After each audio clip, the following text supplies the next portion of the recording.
Assalamualaikum sahabat hikmah.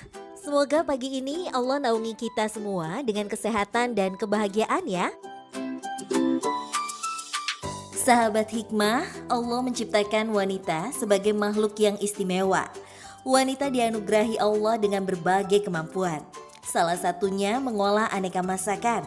Bahan-bahan yang sederhana bisa seorang wanita sulap menjadi aneka panganan lezat, seperti cilok bakso pelangi ini. Warnanya mencolok membuat kita penasaran ingin mencicipinya. Tenang, pewarnanya berasal dari bahan alami ya, jadi insya Allah aman. Dan siapa sangka, cilok yang kelihatannya receh mampu menjadi penopang nafkah bagi sebuah keluarga. Baso, baso. Sahabat hikmah, perjuangan dan ketangguhan seorang istri tergambar dari sosok Mak Miah. Ia adalah seorang penjual cilok bakso pikul di desa Arjasari, Banjaran, Kabupaten Bandung. Wanita tangguh kelahiran 54 tahun silam ini berjualan keliling kampung dengan memikul gerobak cilok bakso seberat 90 kg. Kontur jalan pedesaan yang kecil dan berliku menyebabkan Mak Miah lebih memilih gerobak pikul ketimbang gerobak beroda. Mak Miah sering berhenti sejenak jika lelah dan berat sudah ia rasakan. Ia tak akan terus memaksakan tubuhnya untuk terus memikul gerobak meski kadang sering terlambat ke tempat keramaian. Awalnya saya kan udah belum punya anak. Awalnya suami jualan bakso, ikut sama suami.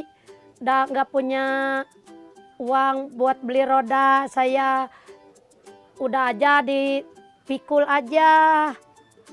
Terus beratnya saya 90 kilo, keliling kampung ke kampung. Saya suka sakit. Ini kalau udah sakit saya diam aja, istirahat dulu.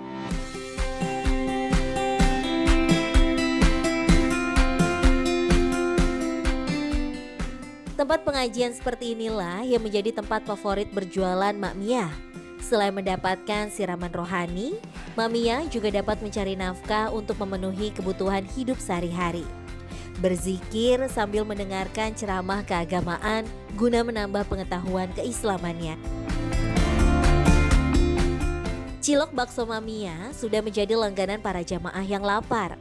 Mengisi perut dengan semangkok cilok bakso dengan sambal pedas menjadi santapan mereka dikala serangan ngantuk sudah melanda.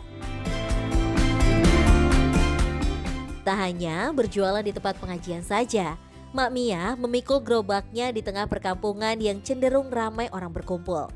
Langganan Mak Miah langsung berdatangan untuk memberi cilok bakso yang terkenal dengan kegurihan dan juga pedasnya ini. Mak Miah tidak pernah mematok harga seporsi cilok bakso dagangannya. Harga tergantung dari kemampuan pembeli saja.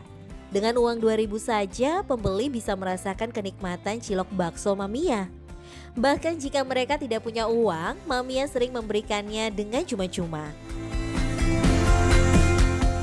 Soalnya baksonya enak, beda dari yang lain. Terus dianya itu orangnya baik sekali. Kalau misalkan ada anak yang kecil yang mau bakso dia suka ngasih, termasuk sama saya. Banyak tetangga-tetangga di sini yang ya kalau lagi gak punya uang, dia suka ngasih dengan cuma-cuma. Tapi kalau saya punya uang suka beli sendiri. Mak Miah tak henti-hentinya untuk beramal dan berbuat baik. Jika dagangan baksonya masih tersisa, Mak Miah sering membagikannya ke tetangga. Tak ada sedikit pun kekhawatiran dalam diri Mak Miah untuk memikirkan kerugian. Namun baginya melakukan kebaikan untuk selalu berbagi tidak harus menunggu untuk menjadi orang beradab. Nggak apa-apa, saya mah bersyukur aja. Kan rezeki mah ada yang ngatur sama Allah, bukan orang lain yang ngatur. Membuat cilok ala Mak Miah yang terkenal dengan kekenyalan dan gurihnya ini sangatlah sederhana. Adapun bahan-bahan yang perlu disiapkan yaitu tepung terigu, tepung tapioka, bawang putih yang telah dihaluskan, penyedap rasa, garam, merica, seledri, dan potongan kecil tetelan. Campurkan tepung tapioka dan terigu, kemudian beri penyedap rasa. Bawang putih, garam, merica, seledri, jangan lupa tetelan yang telah dipotong kecil-kecil. Aduk bahan-bahan tadi hingga tercampur rata, kemudian tuangkan sedikit demi sedikit air panas supaya nantinya bagian dalam cilok tidak mentah. Aduk-aduk adonan hingga menjadi kalis dan siap untuk dibentuk bulat-bulat kecil sesuai selera. Untuk ukuran cilok, Mamia biasanya membuat satu ukuran sedang saja. Setelah selesai mencetak bulat-bulat kecil, cilok mentah ini kemudian direbus hingga cilok ini terapung. Angkat, kemudian tiriskan. Cilok yang terapung menandakan telah matang dan kemudian sudah siap untuk dijual. Sebelum berangkat jualan, biasanya Mamia harus menyelesaikan pekerjaan rumah tangganya terlebih dahulu.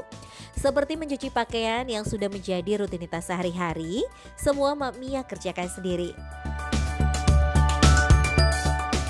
Saya nggak ada yang bantu-bantu. Anak saya yang satu udah punya suami, yang satu lagi yang paling gede kerja kalau ada. Kalau nggak ada mah diam aja di rumah, nggak punya pekerjaan.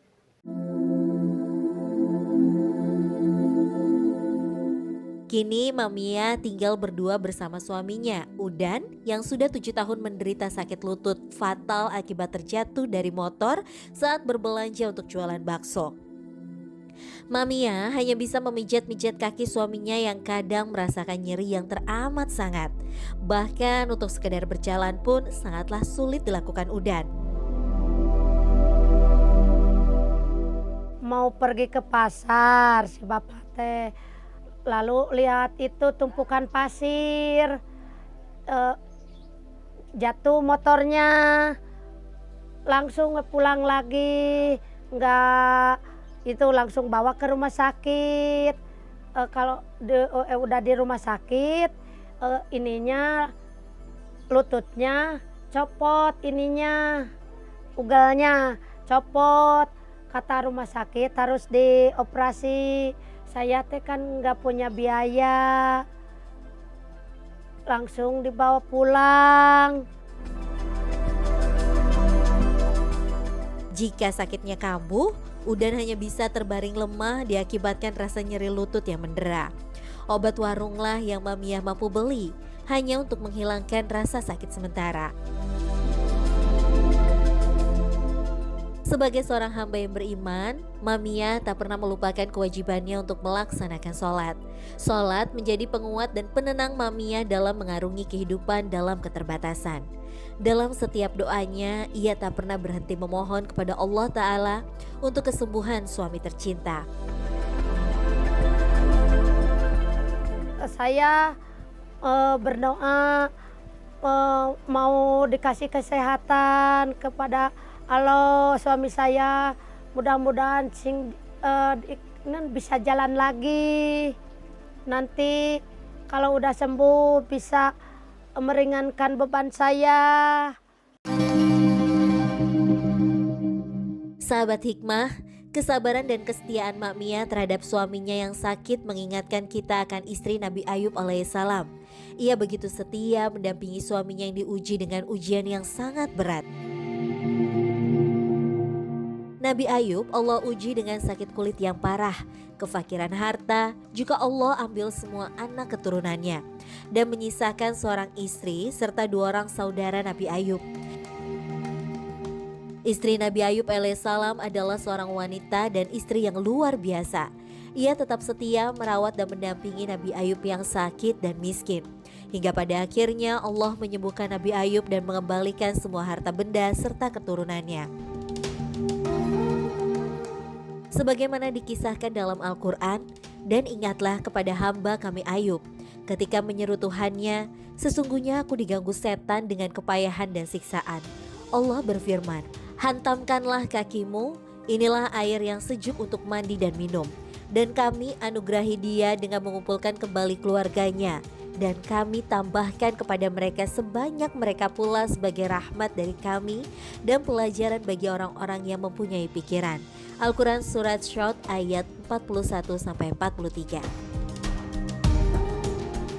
Sahabat hikmah, menjadi seorang istri yang harus mencari nafkah sekaligus merawat suami yang sedang sakit tentu sangatlah berat. Sejatinya semua takdir Allah adalah baik dan hanya Allah lah sebaik-baiknya penolong kita. Semoga Allah senantiasa menguatkan Mak Mia dalam setiap langkah kehidupannya.